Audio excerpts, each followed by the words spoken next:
colocar um vídeo em que um pastor, certamente em alguma igreja evangélica, Assembleia de Deus, eu acho que no Paraná, não sei qual estado, falou algo que não só ele prega dessa forma, quanto a grande maioria tem o tópico de que se você não paga dízimo, você vai para o inferno. Essa é a pregação desse pastor. Infelizmente, é uma pregação que é de norte a sul do país para colocar medo para que as pessoas coletem dízimo. Quer dizer que você agora não é salvo mais por Jesus. Você é salvo agora se você pagar o dízimo. Veja que aberração, veja que heresia esse pastor vai falar agora. Coloca aí, Estela. Deus disse assim, por que me roubais, não é porque me furtais. É um negócio tão sério que o sujeito que é ladrão de Deus, não é dizimista nem ofertante, é como se metesse um 38 na boca de Deus e assaltasse Deus tomando aquilo que é dele.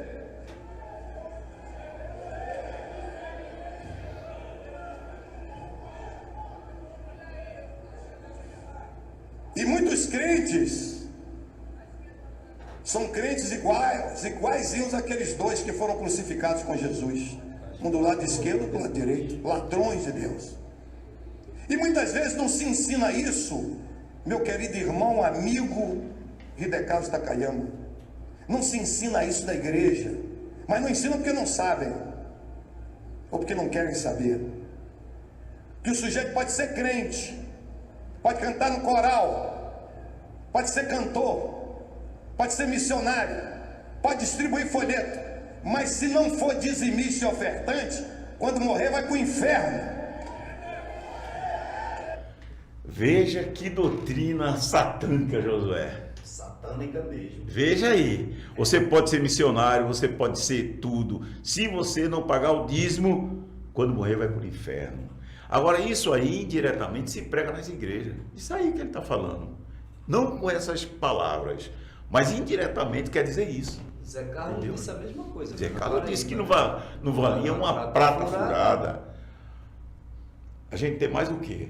Isso aí é pregação, é recorrente nas igrejas, nos púlpitos, pedindo dinheiro, dinheiro, dinheiro. Eu não sei que esse pastor gosta tanto de dinheiro, José.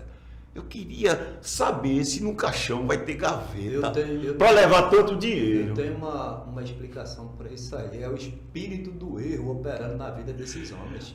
Porque são uníssonos em pedir dinheiro para usufruir de maneira particular.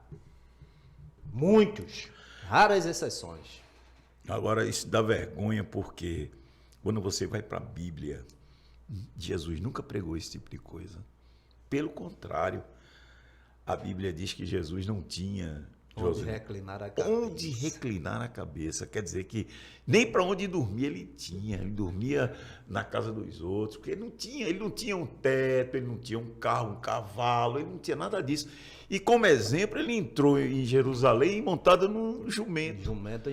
E era emprestado. E era emprestado. Quer dizer que hoje esse pessoal desvirtuou completamente essa pregação. Era emprestado. Era. Desvirtuou totalmente a pregação base para o enriquecimento pessoal. Nasceu na manjedoura. Veja. Até a sepultura não foi construída para ele. Veja. Então, a gente está diante aí de um evangelho que eu costumo dizer falso, e um evangelho que não é o evangelho de Jesus. Está desconstruindo, doutor Miguel. Isso é o evangelho dizimista. Só tem valor quem tem dinheiro. O pobre não participa dessa igreja, não. Eu diria até, doutor Miguel, que eles não são neutros, né? Porque a neutralidade seria melhor do que desconstruir a obra da redenção, a obra no Calvário. Porque eu aconselharia, o conselho que eu dei ao pastor José Carlos da Paraíba, esse mesmo conselho eu dou a esse homem aí, que eu não chamo nem de pastor. Se arrependa, homem, desse pecado vil. Porque, doutor Miguel, ele falou aí dos dois ladrões que foram crucificados ao lado de Jesus. E eram ladrões. Aqueles dois ladrões, um teve a oportunidade de se arrepender, e os seus pecados foram perdoados. E era ladrão. Esse aí, se ele não se arrepender, a oportunidade dele vai passar, porque ele está... Eu estava conversando com o irmão de Salvador, doutor Miguel, e dizendo o seguinte, disse, olha, irmão, não esqueça que os púlpitos de muitas igrejas hoje têm sido um instrumento do erro para trabalhar contra o evangelho de Jesus Cristo. Porque, primeiro, esse homem fazia uma comparação de dizer que o crente que não dá o dízimo, doutor Miguel, é a mesma coisa que botar um 38 na boca de Deus. Veja que visão distorcida, pobre, desgraçada, miserável e nu. Deus dá tudo pra gente de graça. A Bíblia diz, lá no livro de Isaías, me lembrei agora, que é o Espírito de Deus quem lembra, que o poderio das nações são consideradas para Deus como o pó miúdo da balança. Aí ele diz, se você não dá o dízimo, é botar um 38zinho, bota bomba atômica de plutônio, de urânio, de hidrogênio, seja lá do que for, doutor Miguel, para ver se abala a morada de Deus. Aí ele dizer que o crente que não dá dízimo é a mesma coisa que botar um 38. Meu irmão, que coisa, que momento. Olha, e uma coisa que quando eu vi esse vídeo, me veio assim, momentaneamente, um desânimo, é que eu vi uma multidão, milhares de pessoas ouvindo essa baboseira. E dando glória a Deus. E dando glória a Deus. Meu irmão, se você não tiver cuidado, você fica desolado. Meu Deus, será que ainda existe esperança? Aí o Senhor fala do homem da cruz. Que diferença! Esses homens não são discípulos de Jesus. Jamais.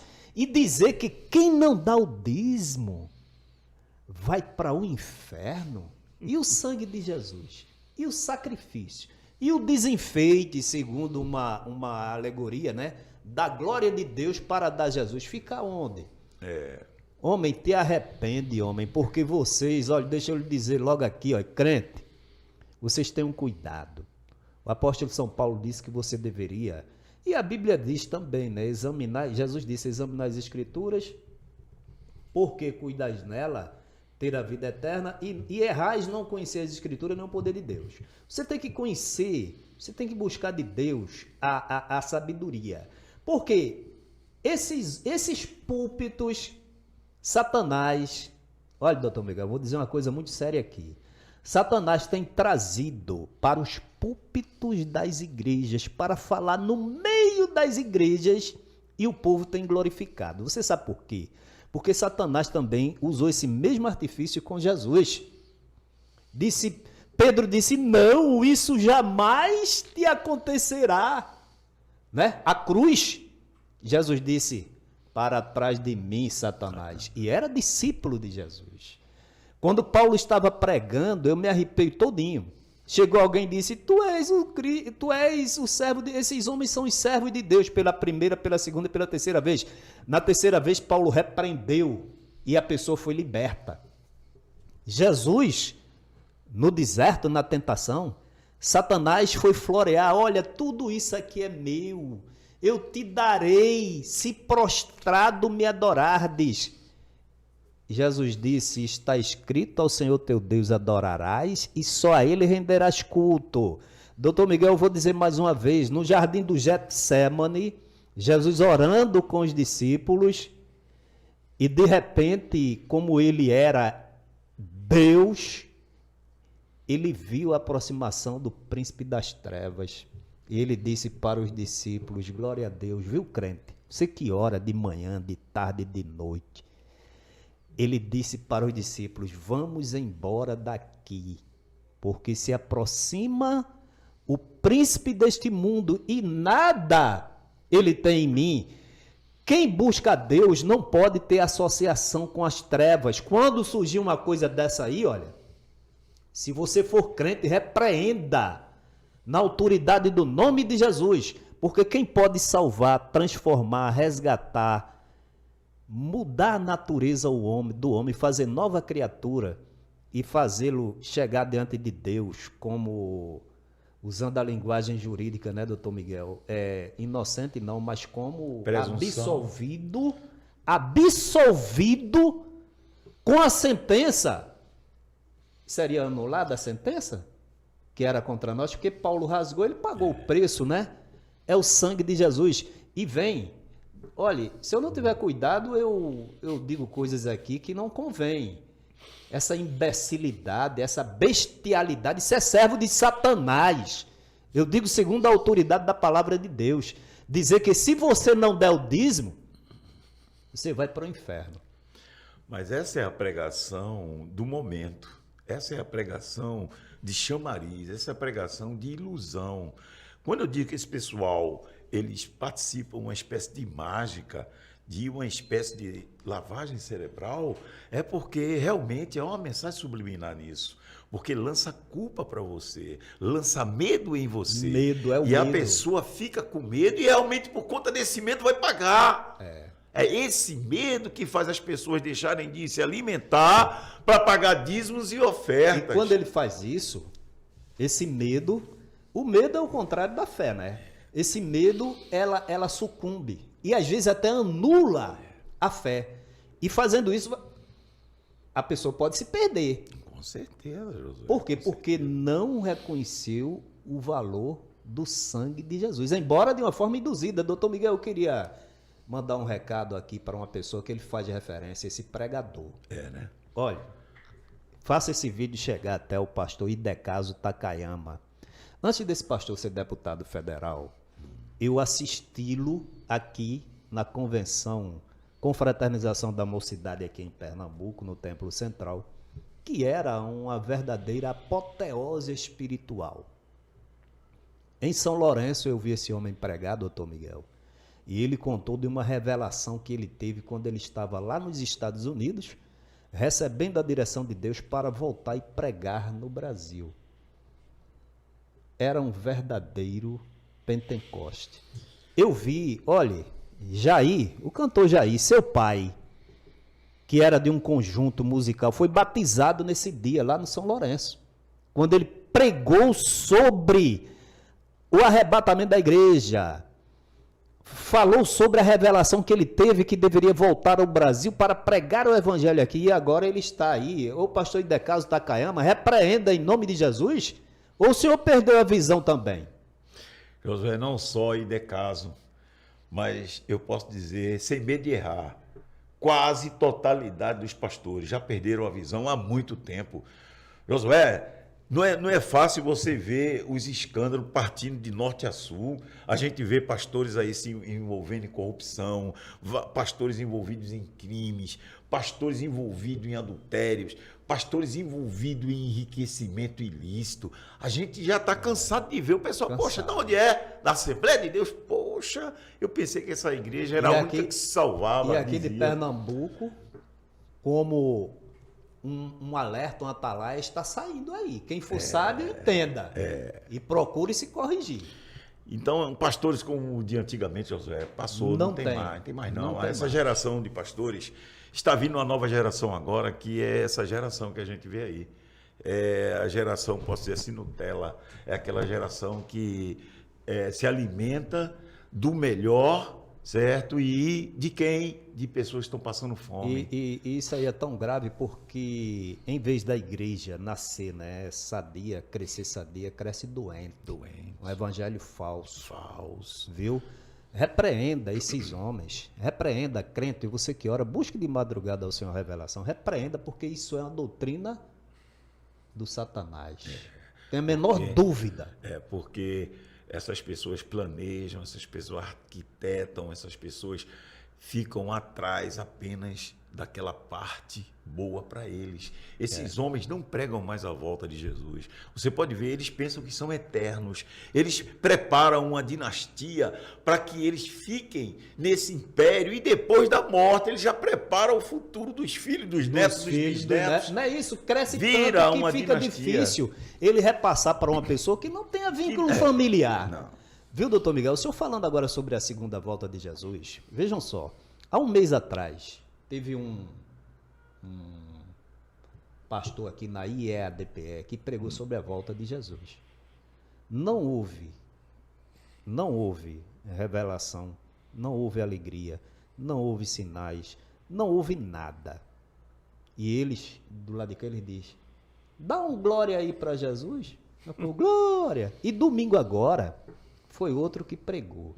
Antigamente, quando um homem falava sobre a volta de Jesus, um pastor, um homem de Deus, meu irmão, eu já vi.